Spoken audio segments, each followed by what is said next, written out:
Lots of stories in the news, but today is a day where every single year I tend to want to cover Our Lady of Guadalupe. I want to remind us. I think it's our year. To me, it's the yearly reminder. I remind myself. Hopefully you'll be reminded, because throughout the year we can forget. We get busy. We have busy lives. And, then we read stories about, how they're teaching Aztec prayers to kids in California. And then we hear all the time that those evil colonialists, golly gee whiz, what evil have they perpetuated, disenfranchising these poor indigenous peoples. And then we start to believe these things. So I just want to remind us every single year on this day why Our Lady of Guadalupe took so much care, so much trouble, so much effort to convert 9 to 10 million souls, because she loves them that much. And then, of course, we had a great conversation last week with Joseph and Monique about their book, which I can't recommend enough. It's very, very fascinating. In fact, I learned things about the story that I didn't know, and I thought I knew a lot, but apparently I don't.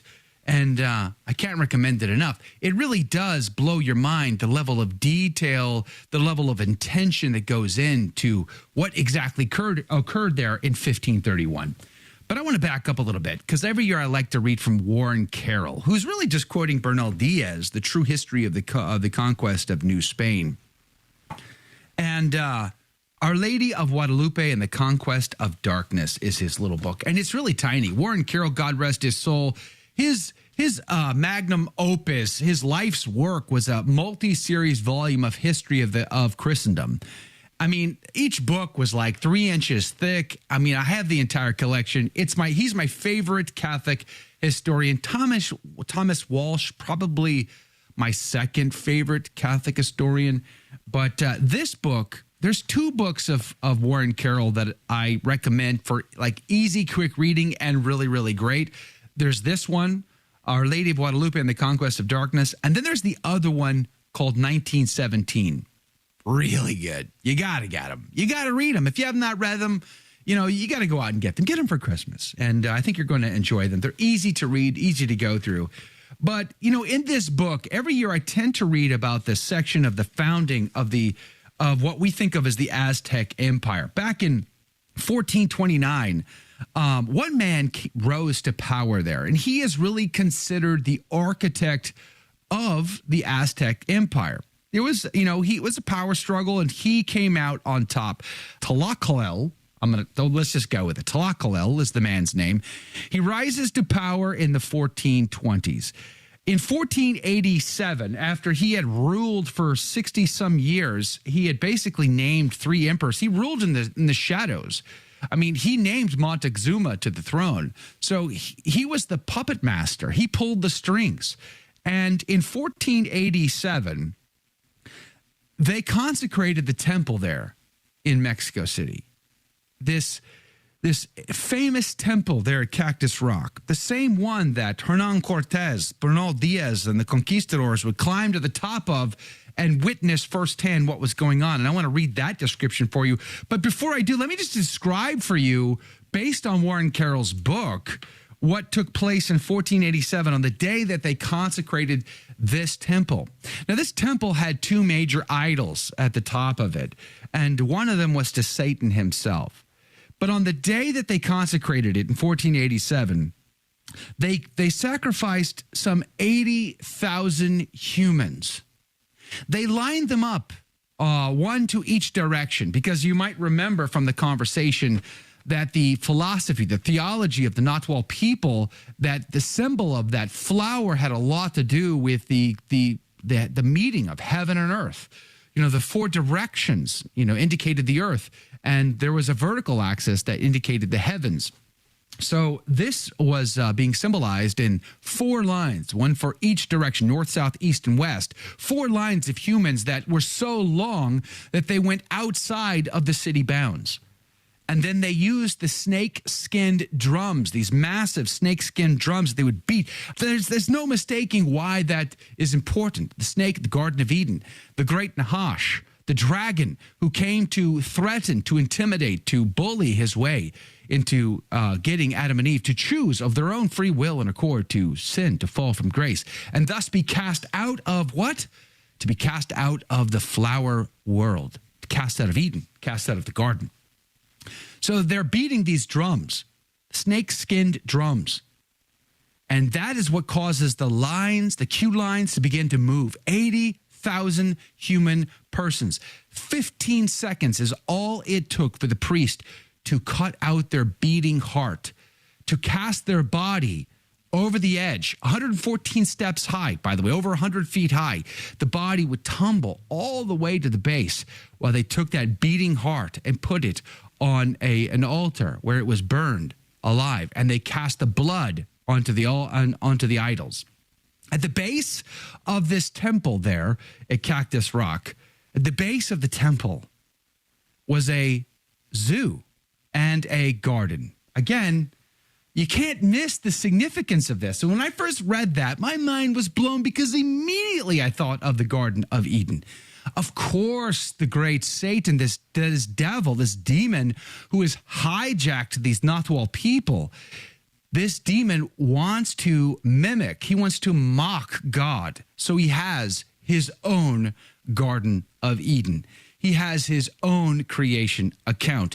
But in this diabolical, evil Garden of Eden, this anti-Garden of Eden, you have the animals, you have the trees and the flowers, and you have the beauty.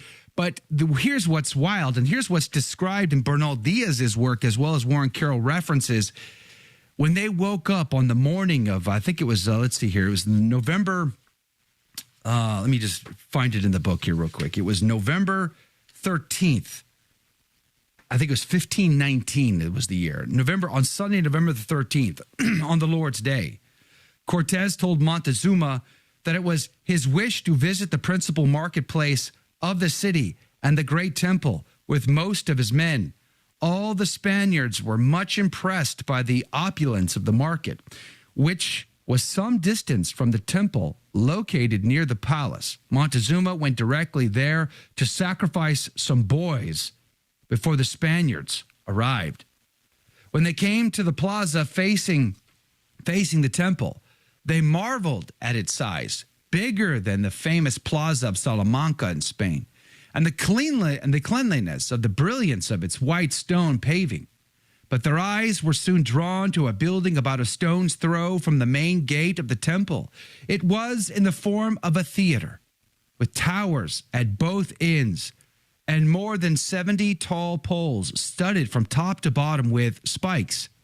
The towers were constructed solely of human skulls and mortar. The walls, steps, benches were constructed of stones and human skulls. Each spike on the pole bore 5 skulls impaled through the temples. And they counted 136,000 skulls exclusive of those in the towers, which being constructed entirely of skulls, probably had at least that many more. That morning, Bernal Diaz describes waking up to a horrific sound, the sound of all the animals screaming, snakes hissing, jackals calling out, lions roaring. Why? Because as the bodies come tumbling down this temple steps, they, first of all, the priests take a portion of the limbs and they cook them to eat. They were cannibals. But the animals ate the flesh of man. They were being fed the corpses of the victims that fell down those stairs.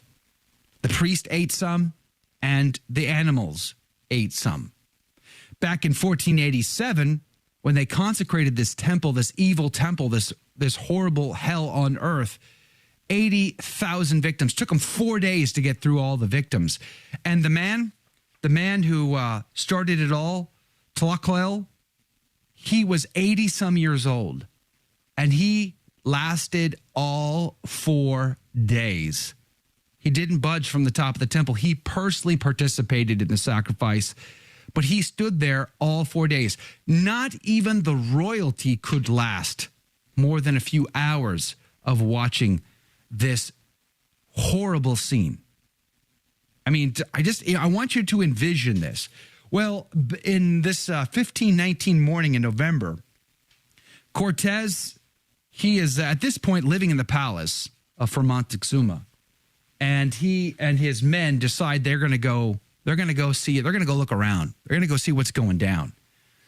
So they go through the marketplace, as I described, and then they go up the temple. And Montezuma did not want to let them up there. But nonetheless, they weren't sure exactly who Hernan Cortez and his men were. They believed he could be one of the Aztec gods, one of the gods that is prophesied would come wearing all black and on a certain day who would do away with human sacrifice. Isn't that interesting? Cortez used that to his advantage. He was happy to do so. But when they started to make their way up, now they were always armed to the teeth because they were ready for battle at any moment.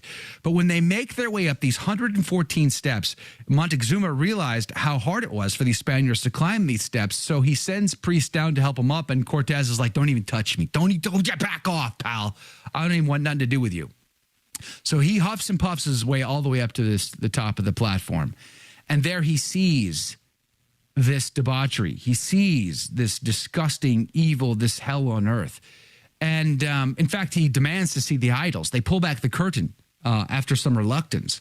And he sees two giant, disgusting idols. One is to the witchy wolf. One is to the god of war. And the other is to Satan himself. Covered, caked in human blood. The smell, the rot, the stench. Bernal Diaz says the worst slaughterhouse in Spain smelled better than the smell at the top of this Aztec temple. Hernan Cortez, without skipping a beat, knew right then and there what must be done. This must be defeated at all costs, and he demanded that an image of Our Lady be erected at the top of this temple. And he said, you watch. You put an image of Our Lady up here and watch what your idols do. Hernan Cortez would be successful at the cost of many lives to cast those idols over the side and let them go tumbling down. It wasn't the goal that motivated him. It was saving the Aztec people from Satan himself. Let that sink in. We'll be right back. Did you like that video? It's okay. You can admit it. It's perfectly fine. Hey, we cover the big stories of our day, from inside the church to outside the church to all points in between, and we do it from a Catholic perspective. It's called A Catholic Take. It's a radio program Monday through Friday. We live stream it right here on this channel, by the way, so make sure to subscribe, like, and share. We would be very grateful to you. And don't forget, you're going to want to watch this video right here because you don't want to miss anything.